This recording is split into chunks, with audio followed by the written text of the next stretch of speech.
Harrison Graham, Chase Sr. here. Let's take a look at the updated NBA free agency tracker. Been a little bit slower here on day 3, but certainly some moves that have still gone down. So we'll kind of update you guys going back to day 1. We're going to go through every single move, and we'll kind of cycle through these on screen, and we'll kind of just talk about a few of these moves verbally here, Chase. Obviously, things got kicked off with Lonzo Ball. Love Lonzo Ball going to the Bulls. I think it's a really good fit. I think it's going to bring the best out of him because last year with the Pelicans, Zion Williamson was running a lot of the point, and I don't think Lonzo Ball should be used as a 3-and-D guy. He should have the ball in his hands with that special vision. That lineup of Lonzo, as well as DeMar DeRozan and Patrick Williams, Zach LaVine, Nikola Vucevic, very, very intriguing in the East. Boban Marjanovic as well as Tim Hardaway Jr. back to Dallas.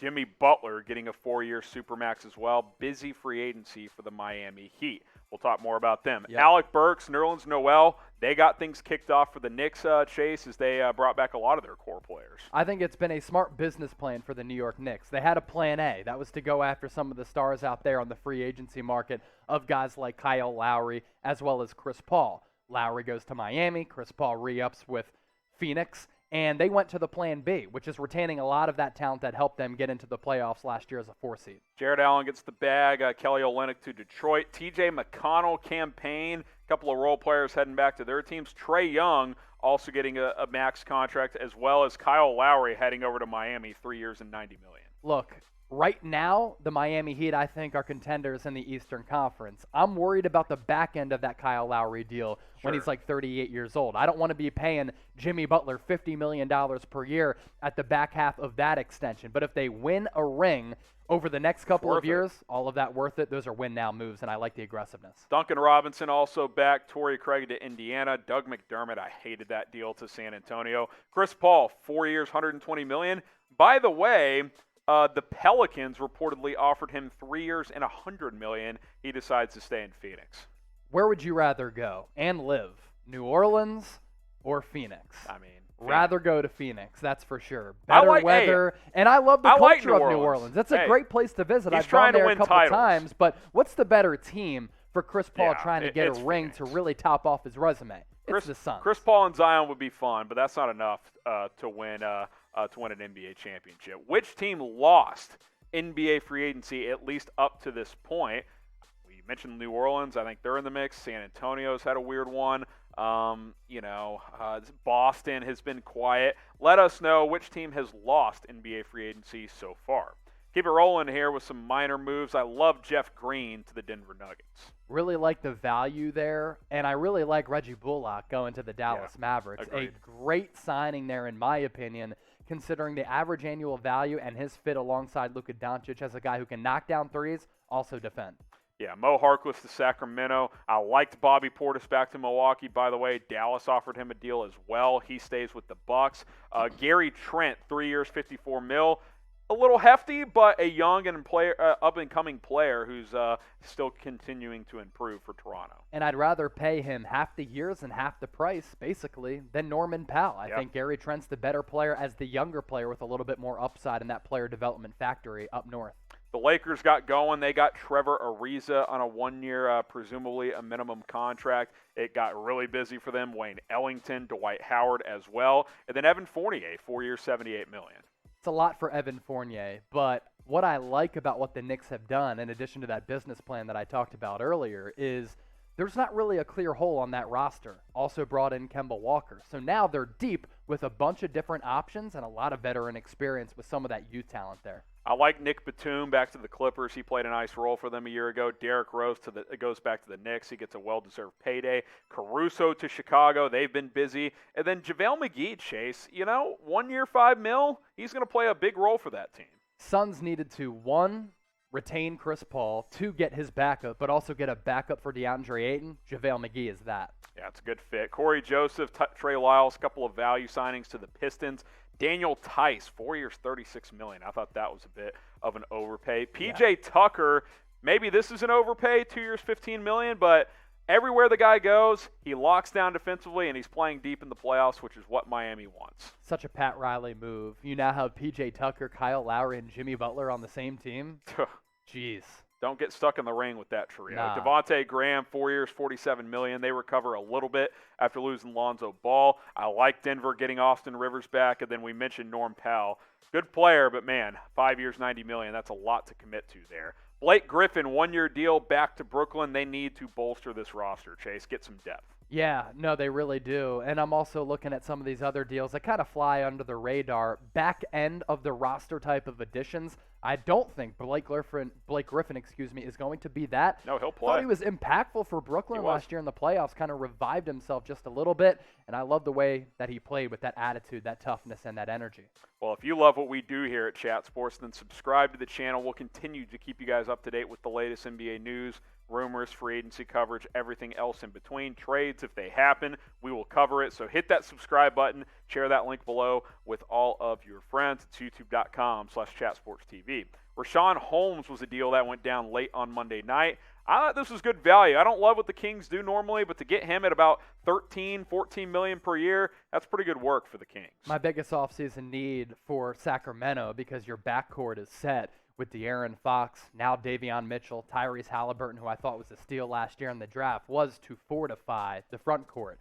And Rashawn Holmes, I think, is a good athletic player to do that with, especially considering how well he played on both ends last year. Yeah, and might trade Marvin Bagley, so you had to bring Holmes back. Shai Gilgeous-Alexander, he gets the max. OKC needs to start committing to some of these players for the future.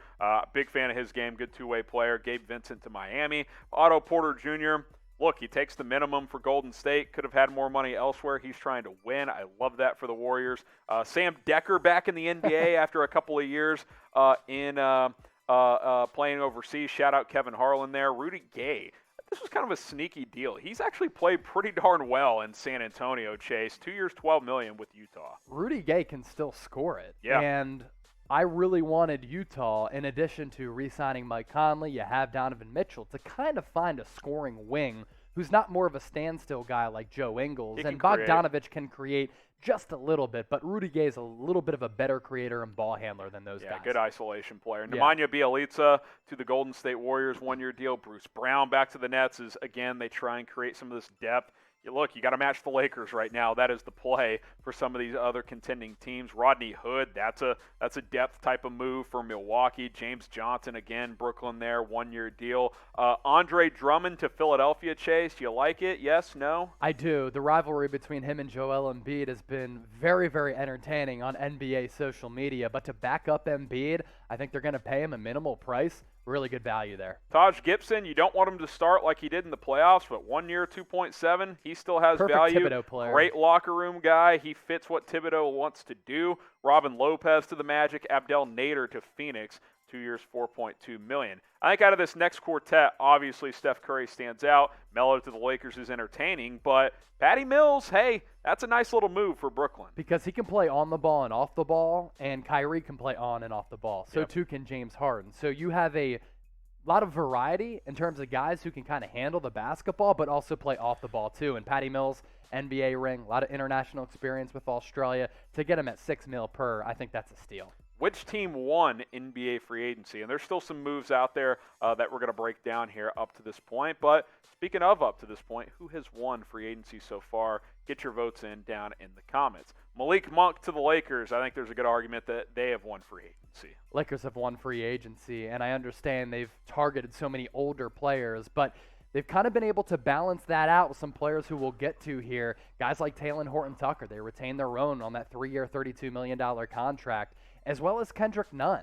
Kendrick Nunn and Malik Monk took lesser paydays to go and chase a ring with LeBron James and AD. Very smart stuff from LA. It's probably an overpay, but I like DeRozan with Chicago. That's a vet who knows how to play. You mentioned Kendrick Nunn already. Ish Smith to Charlotte. Markieff Morris is a good 8th, 9th, 10th man for the Miami Heat. I think he can play a little bit still. George Hill to Milwaukee. He's a playoff veteran type of guy as well. George Niang to Philadelphia. Hassan Whiteside to the Utah Jazz. I don't know what he brings to the table at this point other than just locker room chaos, but Utah is going to try and make that work. A couple big deals coming through on Wednesday, Chase. Big names, I should say. John Collins and Kemba Walker. Yeah, look, I thought it was really smart for John Collins to go back to Atlanta. And for him, he still gets around $25 million per year. For the Atlanta Hawks franchise, you're already forking over $200 million to Trae Young. So if you get John Collins at somewhat of a discounted price, it's really, really positive news for ATL because over time, you're going to be able to use that money for another veteran 3-and-D guy or another complementary piece on that roster that fits alongside the two young pieces that you have in Trae as well as Collins. Enes Kanter to Boston, decent big signing. I think they needed to do a lot more. And then a couple more to round out the day so far. Victor Oladipo and Terence Davis. Oladipo is going to take the minimum to stay in Miami. Davis heading back to Sacramento. And the Dinwiddie sign and trade, too. Dinwiddie to Washington in a sign and trade. By the way, you can show this trade here, Jack. I got to verbally update the trade details. Pull up Dinwiddie's player bio here, and I'm just going to verbally update what this trade is. It's literally a 5-team trade. Yeah. It's part of the Westbrook trade, so stay with me here. Here's what's going on here. Dinwiddie lands in Washington. Here's what the Wizards get, because this goes back to the Westbrook trade. Kuzma, KCP, Montrez, we already knew they were getting those guys. Spencer Dinwiddie, Aaron Holiday, rights to Isaiah Todd, who was the number 31 overall pick. Lakers, they get Russell Westbrook. The Nets get a 2024 second-round pick, 2025 second-round pick, which they can swap with Golden State or Washington. Plus, the Nets create an $11.5 million trade exception. That could be valuable come trade deadline time. Pacers get the rights to Isaiah Jackson, who they got in the draft at number 22 overall. And then San Antonio gets Chandler Hutchison and a 2022 second-round pick from Washington. So the trade is complete. Russell Westbrook's officially a Laker. Spencer Dinwiddie is officially a Washington Wizard. Who is the best NBA free agent still available? How about outside of Kawhi Leonard? Because obviously he is the best player that is still out there. Let us know in the comments who is the best player still out there in NBA free agency.